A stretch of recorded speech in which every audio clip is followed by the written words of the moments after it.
آج جو ایڈیم میں آپ کے سامنے رکھوں گا، جو جو ایڈیم کہانی کا ہم نے سلسلہ آپ کے ساتھ شروع کر رکھا ہے، وہ ایڈیم ہے to burn the midnight oil.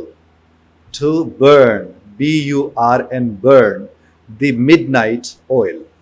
اب ویسے اس کو دیکھتے ہیں تو ہمیں اس کا مطلب یہی نظر آتا ہے کہ ہم آدھی رات تک کام کر رہے ہیں، اور اس کے لیے ظاہر ہے جب پہلے کبھی دیے جلائے جاتے تھے تو اس میں ظاہر تیل ڈالا جاتا تھا اور تب ان سے دیے جلتے تھے اور اسی کی روشنی میں لوگ پڑھتے تھے یا اپنا کام کاج جو بھی ہوتا تھا رات کو کرتے تھے. اب to burn the midnight oil کا مطلب یہاں پر جو ہے وہ اس دور کی بات ہے جن دنوں تیل ڈالا جاتا تھا اور دیے جلائے جاتے تھے. تو اس وقت سب سے زیادہ قیمتی تیل جس کو سمجھا جاتا تھا وہ ہوتا تھا ویل آئل. وہ جو ویل کا آئل ہوتا تھا وہ سب سے قیمتی آئل ہوتا تھا.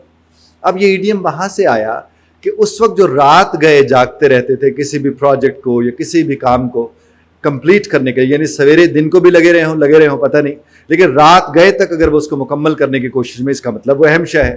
جب وہ بہت اہم شے ہوتی تھی، اور یہاں تک کہ کچھ لوگ کہتے تھے کہ اس وقت وہ زیادہ تر لوگ جو ہوتے تھے جو اس کی اہمیت کو ثابت کرنا چاہتے تھے وہ پھر آدھی رات تک یا رات گئے تک ویل آئل کو استعمال کرتے تھے جو سب سے زیادہ ایکسپینسو آئل ہوتا تھا. تو وہاں سے یہ ایڈیم نکل کر آیا to burn the midnight oil, یعنی آپ نے بہت زیادہ محنت کی، رات گئے تک آپ جاگتے رہے اور آپ قیمتی ترین تیل کو جلاتے رہے، کیونکہ وہ پروجیکٹ بہت زیادہ اہم تھا، وہ کام بہت زیادہ اہم تھا.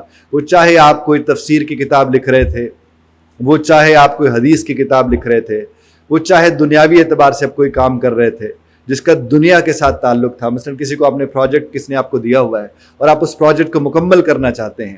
اسی طرح سے یہ کہا جاتا ہے کہ بعض لوگوں کے لیے کہتے ہیں نہ انہوں نے دن دیکھا نہ رات دیکھی، بس محنت کرتے چلے گئے. ایسی صورت میں بھی یہ استعمال ہوتا ہے. بعض اوقات CSS کے طلباء جو ہیں وہ کہتے ہیں وہ 18 گھنٹے پڑھتے رہے اور ایک وقت یہ آیا کہ انہوں نے اپنی وہ CSS کو کمپلیٹ کر لیا، اپنا جو ان کا مقصد تھا اسے اچیو کر لیا. وہاں پر بھی یہ استعمال ہوتا ہے. یہاں تک کہ کئی دفعہ آپ نے اس کو دیکھا ہوگا کہ قائد اعظم رحمۃ اللہ علیہ کے حوالے سے کہا جاتا ہے کہ پاکستان کے حصول کے لیے بھی انہیں burn the midnight oil کیا.